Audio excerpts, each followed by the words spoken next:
Bonjour et merci de votre fidélité à Objectif 2023, votre magazine qui traite sur les questions liées aux élections en République démocratique du Congo.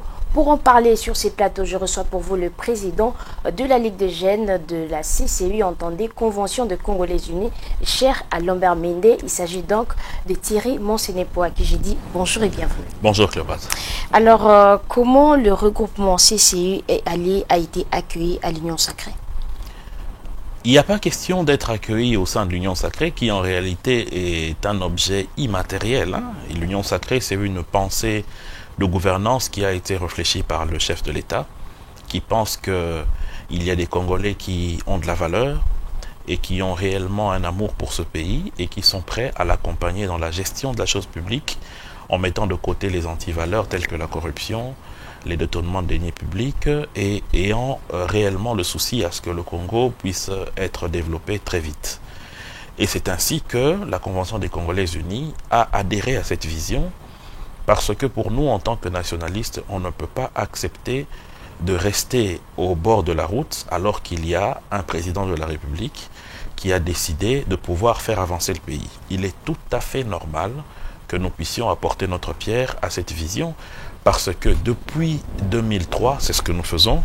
D'abord lorsque nous avions par notre leader été rapporteur du Sénat, ensuite dans le gouvernement sous le régime du président Joseph Kabila, et aujourd'hui on ne peut donc pas dire non au président Félix Tshisekedi. Mais pourquoi avoir tourné les dos à Joseph Kabila? On a nullement tourné le dos à Joseph Kabila. Joseph Kabila était président de la République démocratique du Congo de 2001 à 2018. Joseph Kabila aujourd'hui a eu une vision, celle de pouvoir être le père de l'alternance, c'est ce qui a été fait. Et vous avez suivi Lambert Mende, il dit que pour la CCU, nous n'avons pas du tout intérêt à ce que nous puissions quitter le FCC. Vous êtes toujours dans le FCC? Mais bien sûr, parce que et vous le considérez toujours comme votre autorité morale? L'Union Sacrée est une vision de gouvernance. L'Union Sacrée est un état d'esprit. L'Union Sacrée, c'est une vision pour le Congo.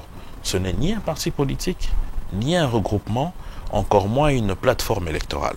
Donc nous adhérons à cette vision sans pour autant régner notre propre identité. Mais pourquoi n'avoir pas privilégié, par exemple, la possibilité de trouver des solutions à l'interne du FCC?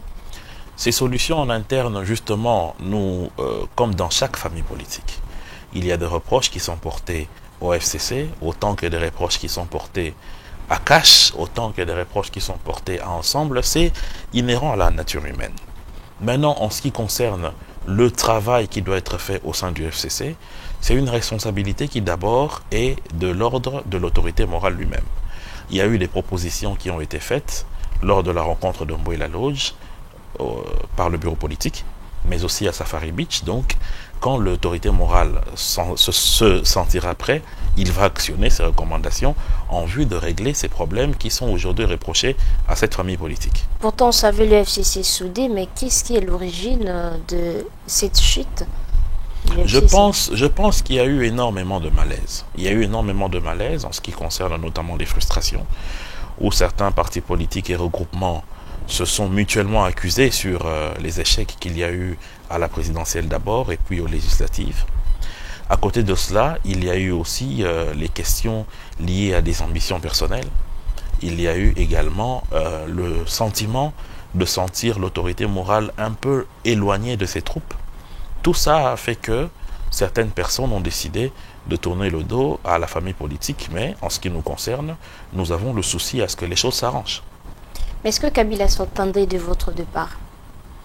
Madame, lorsque vous dites départ, ça me perturbe un peu. De votre adhésion, par exemple, puisque vous dites que vous êtes toujours du FCC, mais votre adhésion à l'Union Sacrée, est-ce qu'il s'y attendait? Je ne pense pas que ce soit une surprise, dans la mesure où il faut évoluer dans une logique claire.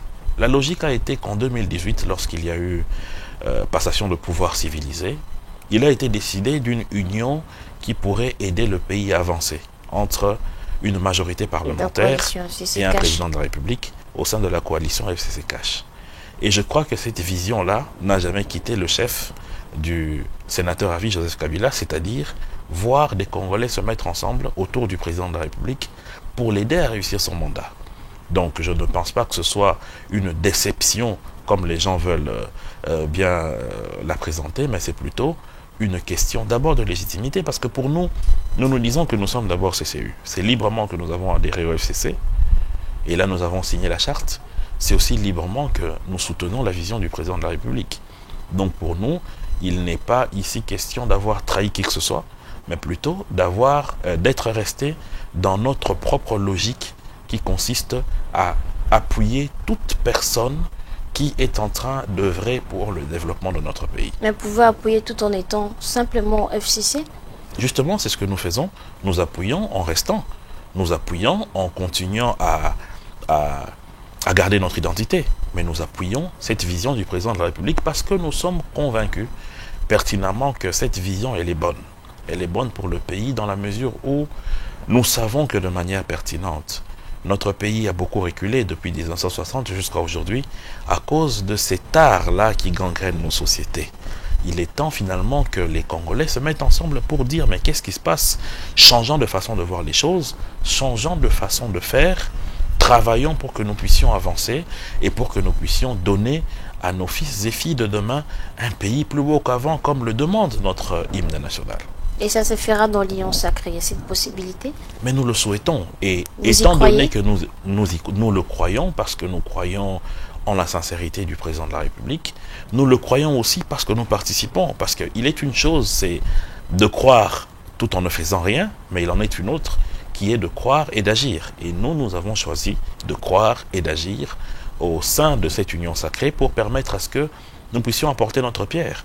Notre pierre, c'est quoi? Notre pierre, c'est notre vision politique. Notre pierre, c'est notre projet de société. Notre pierre, c'est l'expérience que la CCU a de la gestion de la chose publique. C'est tout cela que nous sommes prêts à mettre au profit de l'union sacrée pour permettre cette matérialisation de la vision présidentielle.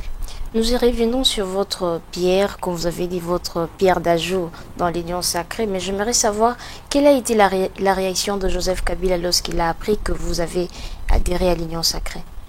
Je ne sais pas, mais je n'ai pas perçu une réaction quelconque. Je ne sais pas si à d'autres sphères il y a eu des réactions, mais en tout cas en ce qui me concerne, il y en a pas eu. Vous savez, le sénateur à vie Joseph Kabila est un homme très démocrate et vous savez que c'est un homme qui respecte le fonctionnement démocratique des choses.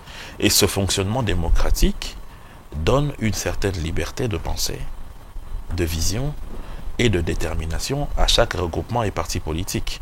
Je ne crois pas qu'il y ait une réaction négative par rapport au fait que la CCU a accepté de continuer dans ce qui a été créé en 2018, c'est-à-dire un pacte de gestion avec le président de la République. Vous pensez que c'est la continuité? Je pense qu'il y a une sorte de continuité dans la mesure où c'est toujours le besoin de faire réussir le mandat du président de la République pendant ces 5 ans, ou si le peuple le veut, pendant ces 10 ans de mandature. Mais je dirais qu'il y a eu une cassure dans la mesure où le président de la République a souhaité à ce qu'il y ait beaucoup plus d'actions visibles pour notre peuple, pour les 3 ans qui restent, pour ne pas dire pour les 8 ans qui restent, contrairement à ce qui a été. Ou 3 ans. Si le peuple le veut, bien sûr qu'il aura droit à un nouveau bail, si le peuple le veut, parce que c'est le peuple le patron. Contrairement à ce qu'il y a eu les deux années précédentes, où on a enregistré une léthargie dans l'action gouvernementale. Certes qu'on peut dire que la Covid y a été pour beaucoup, mais pas seulement. Il y a eu aussi ces frictions entre les membres de FCC et du CACH, parce qu'il faut le reconnaître, que c'était quand même une expérience nouvelle pour notre pays. On l'a connu une fois en 1960, ça n'a pas été facile, ça a même poussé le pays au gouffre. Et cette fois-ci, ça a encore risqué de pousser le pays au gouffre. Dieu merci, les choses se sont bien passées. Donc je crois fermement que il y aura un changement. Mais est-ce qu'on peut considérer l'Union sacrée comme la coalition FCC-CACH bis? Je ne crois pas. Je ne crois pas puisque le FCC-CACH, c'était le mixage entre 2 projets de société. Deux différentes manières de voir la gestion de la chose publique. La manière du FCC et la manière du CACH. Ce qui a même fait que, pour établir le programme de gouvernance et trouver un gouvernement, cela a pris pratiquement 9 mois. C'était un travail très dur, parce que c'était 2 factions qui, à l'époque, s'affronter, bien sûr s'affronter dans le terme démocratique, pour la conservation d'une part du pouvoir et l'autre pour la conquête du pouvoir, il fallait maintenant les mettre ensemble. C'était très difficile. Mais aujourd'hui, c'est le vœu d'avoir une pensée, une vision qui commence du président de la République jusqu'au bas. Unique paraît péjorative, mais je dirais plutôt concentré. Je dirais concentré, je dirais partagé, je dirais soutenu par tous. C'est-à-dire que lorsque le président de la République veut une chose, qu'il y ait bien sûr des débats, mais des débats pour construire la vision du président, et non des débats pour mettre les bâtons dans les roues, comme c'était perçu lors des dernières années. Donc je pense que ça ne sera pas FCC Cash bis, ça sera plutôt cette fois-ci une nouvelle dynamique qui s'inscrit dans le cadre de ce que pense le président de la République. Alors, plusieurs membres du FCC disent maintenant qu'ils sont prêts à faire l'opposition à Félix Tshisekedi, mais pourquoi n'avoir pas suivi cette voie par exemple? Justement, nous avons réfléchi à cela. Nous avons longuement réfléchi à cela, mais nous nous sommes dit une chose. C'est que lorsque l'on observe l'histoire de notre pays, on se rend compte qu'à chaque fois que les Congolais se sont mis ensemble, il y a eu des avancées significatives. Observez ce qui s'est passé en 65. Observez ensuite ce qui s'est passé en 90 et observez ce qui s'est passé en 2003. La juxtaposition des vues a permis à ce que nous puissions réunifier le pays qui était déjà en train de se déchirer avec les rébellions qui allaient de l'Est à l'Ouest de notre pays.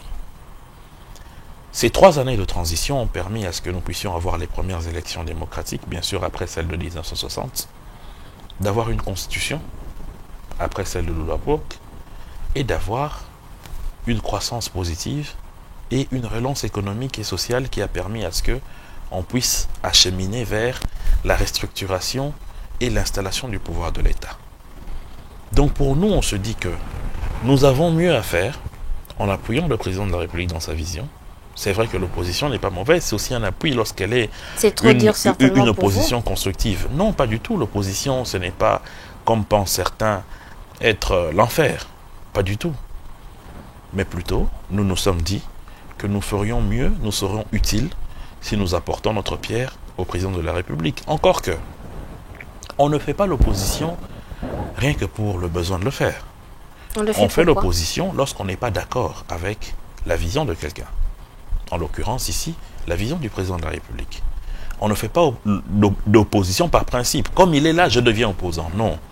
L'opposition, c'est par rapport au fait que vous n'êtes pas d'accord avec une vision de gouvernance, avec un programme. Mais lorsque vous êtes d'accord, vous faites quoi?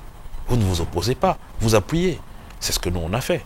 C'est-à-dire que on ne va pas faire l'opposition pour la posture ou pour des besoins cosmétiques, mais on fait l'opposition parce que nous sommes convaincus que cette vision du président de la République concorde avec la vision de la CCU qui est inscrite dans notre projet de société. Alors, parlons de l'opposition. Il semble s'est dessiner une nouvelle dynamique au sein de proches de Joseph Kabila. L'on voit surtout le membre du PPRD s'est déclaré opposant à Félix Tshisekedi. Comment expliquez-vous cela? Mais écoutez, autant que nous, CCU, nous avons eu la liberté de décider d'être soutien du président de la République pour cette vision, autant que d'autres ont la liberté aussi de voir que ce programme de gouvernance du président ne cadre pas avec ce que nous on veut, nous nous opposons à lui. C'est ça la démocratie. On ne peut pas trouver ça bizarre. Ils sont libres de décider en âme et conscience, en observant la façon dont les choses sont faites, de dire que nous ne suivons pas ce chemin parce que ça ne cadre pas avec notre vision.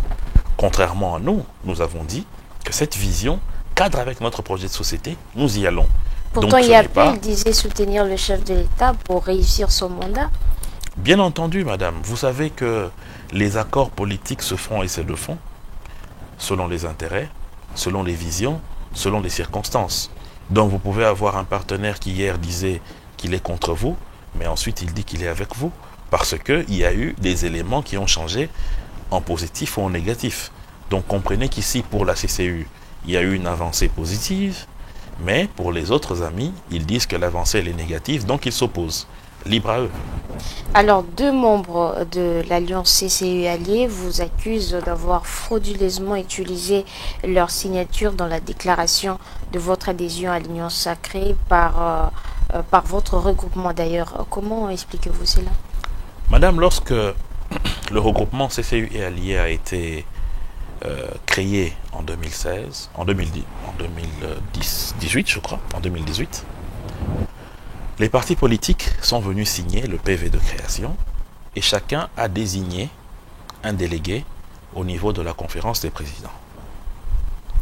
Et depuis tout ce temps, de 2016 jusqu'à récemment, ces mêmes délégués représentaient ces différents partis politiques.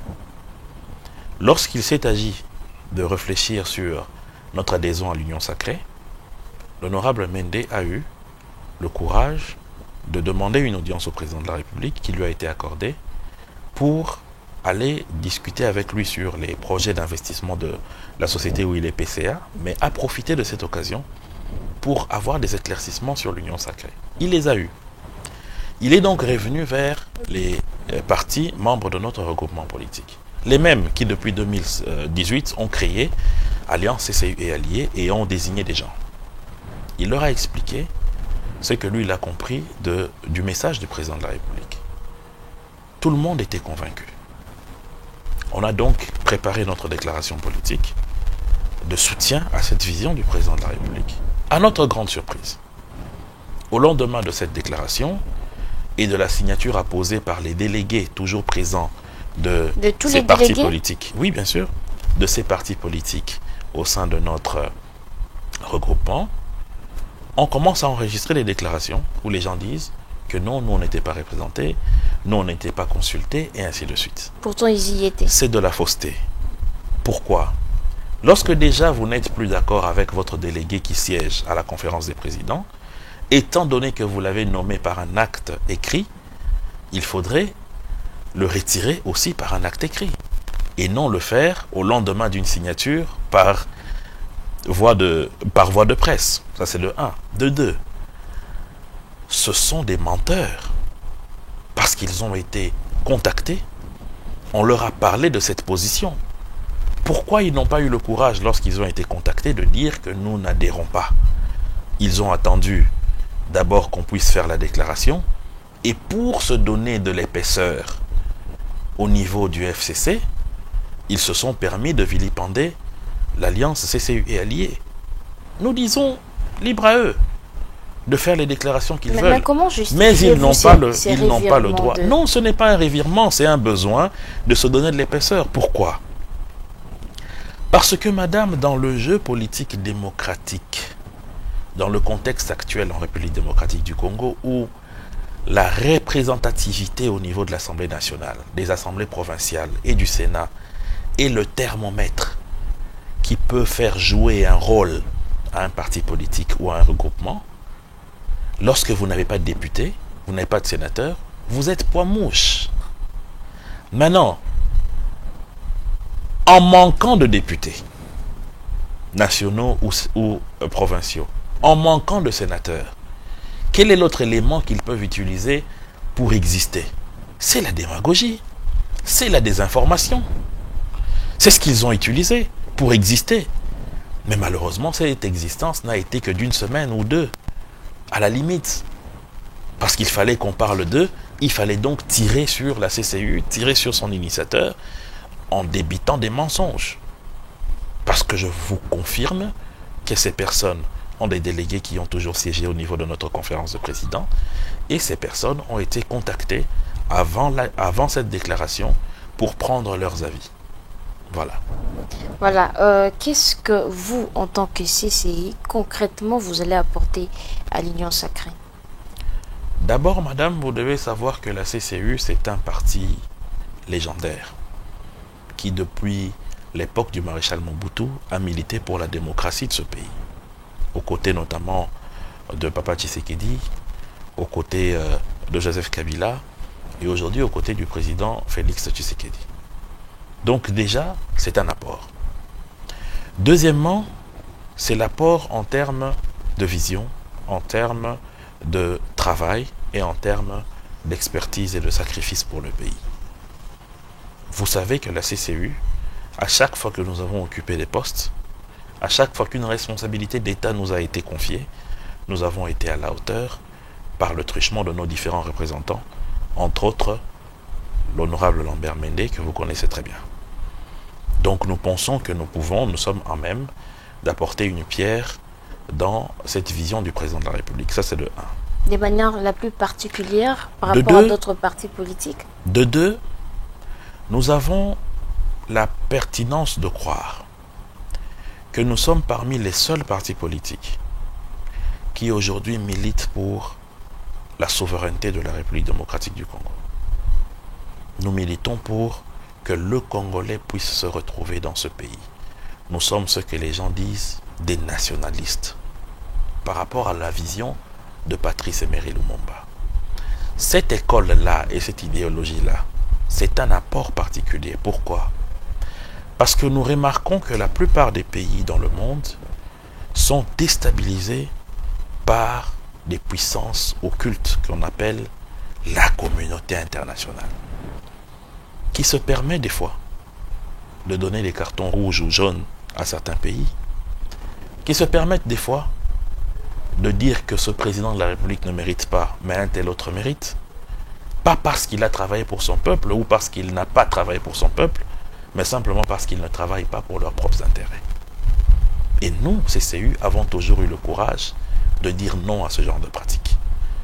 Durant les 18 ans de règne du président Joseph Kabila, ça a été cela notre apport et notre discours, à côté bien sûr de notre technicité et de notre expertise. Et vous comptez en faire autant? Nous sommes parmi les seuls partis politiques qui avons une école de formation de cadres. Aux côtés de leurs formations académiques ou universitaires, nous leur donnons une formation idéologique qui consiste en un amour pour le pays et en un esprit de sacrifice suprême pour la nation. C'est rare de trouver ça parce qu'aujourd'hui, on constate que la plupart ou bon nombre d'hommes politiques et de partis politiques veulent plaire aux étrangers plutôt que de servir les Congolais. Nous, c'est le contraire. À côté de votre apport au sein de l'Union sacrée, quelles doivent être les priorités en termes de gouvernance de l'Union sacrée? La priorité des priorités, madame, en ce qui concerne notre vision, c'est le Congolais d'abord. Qu'est-ce que j'entends par le Congolais d'abord? C'est-à-dire qu'aujourd'hui, le Congolais vit dans un pays où, en réalité, il est étranger. Comment? Tout ce que nous consommons vient de l'extérieur. Notre économie est principalement tenue par les étrangers. Aucun Congolais n'existe comme propriétaire d'une banque. Les structures économiques sont tenues par des étrangers. Je ne suis pas un xénophobe, mais je pense pertinemment qu'il faut mettre l'homme congolais au centre de tout. D'abord, soutenir la productivité locale pour que le Made in Congo reprenne le dessus sur les produits importés. Nous devons travailler pour que le Congolais ait l'accès à ses soins de santé de base gratuitement. Le pays a des moyens de le faire. Il faut ajouter des infrastructures pour le faire. Il faudrait renforcer la qualité de l'enseignement et la gratuité de l'enseignement. Ajouter à cela le fait de la contrainte pour l'école primaire pour les enfants. Parce que lorsque c'est gratuit, il faut que cela devienne une contrainte. Parce que demain, nous aurons besoin de ces jeunes Congolaises et Congolais pour qu'avec le bagage qu'ils auront, qu'ils puissent participer au développement de ce pays. Et finalement, la sécurité dans l'est de notre pays. Ça fait pratiquement aujourd'hui 28 ans que le Congo connaît le même problème, c'est-à-dire une résurgence de criminalité, une résurgence, une pérennisation de criminalité dans des zones bien précises à cause de certains fils de pays qui, ensemble avec des voisins malveillants, travaillent pour exploiter de manière illégale les richesses de notre pays en tuant, en violant, en détournant ce qui appartient aux Congolais au-delà de leur vie. Donc ça devrait être ça les priorités. Bien entendu. Croyez-vous que l'Union sacrée pourra conduire les pays aux élections en 2023? Je ne pense pas que l'Union sacrée va conduire le pays aux élections en 2023. Je pense plutôt que le prochain gouvernement doit travailler sur ça. L'Union sacrée, c'est, comme je vous ai dit, c'est une vision de gouvernance. Maintenant, la responsabilité du gouvernement, c'est des responsabilités qui sont reprises dans les lois.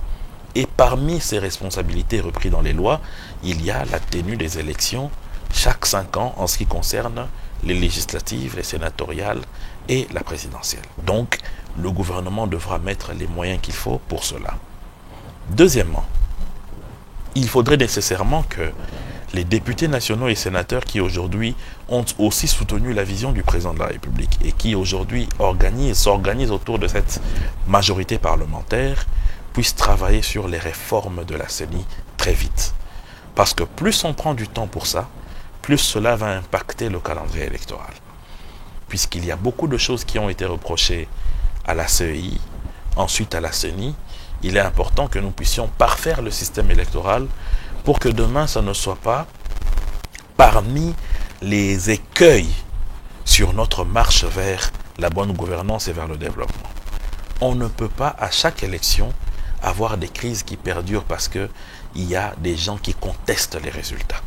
Il faudrait que l'on ait des élections où, lorsqu'au lendemain, on publie les résultats, les Congolais sont sûrs que tel député répond à ce que nous, majorité, nous avons choisi pour le porter à l'Assemblée nationale ou à l'Assemblée provinciale, et que ce président est réellement celui que la majorité des Congolais ont choisi.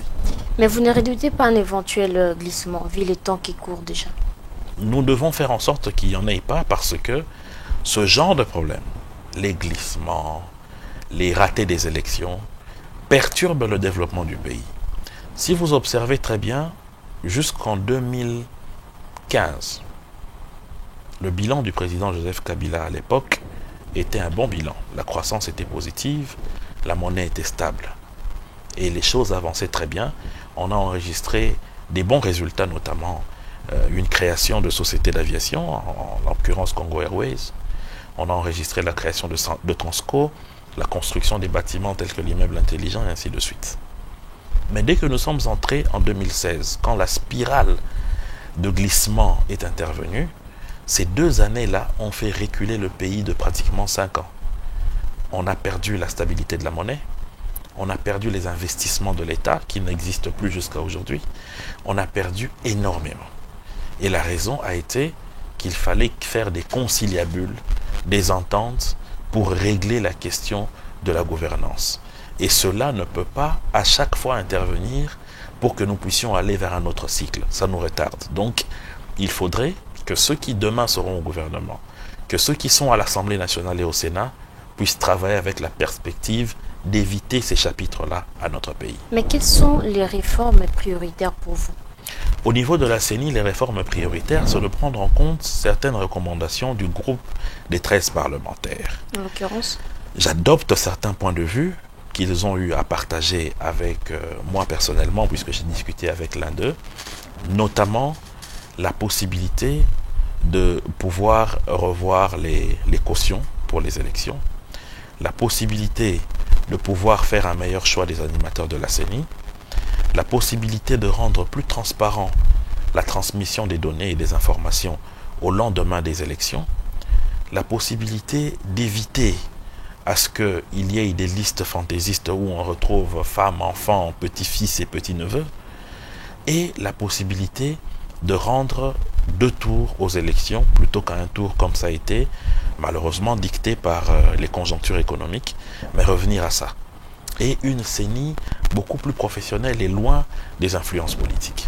Mais quelle est la place qu'occupe le recensement dans les réformes qu'on doit opérer?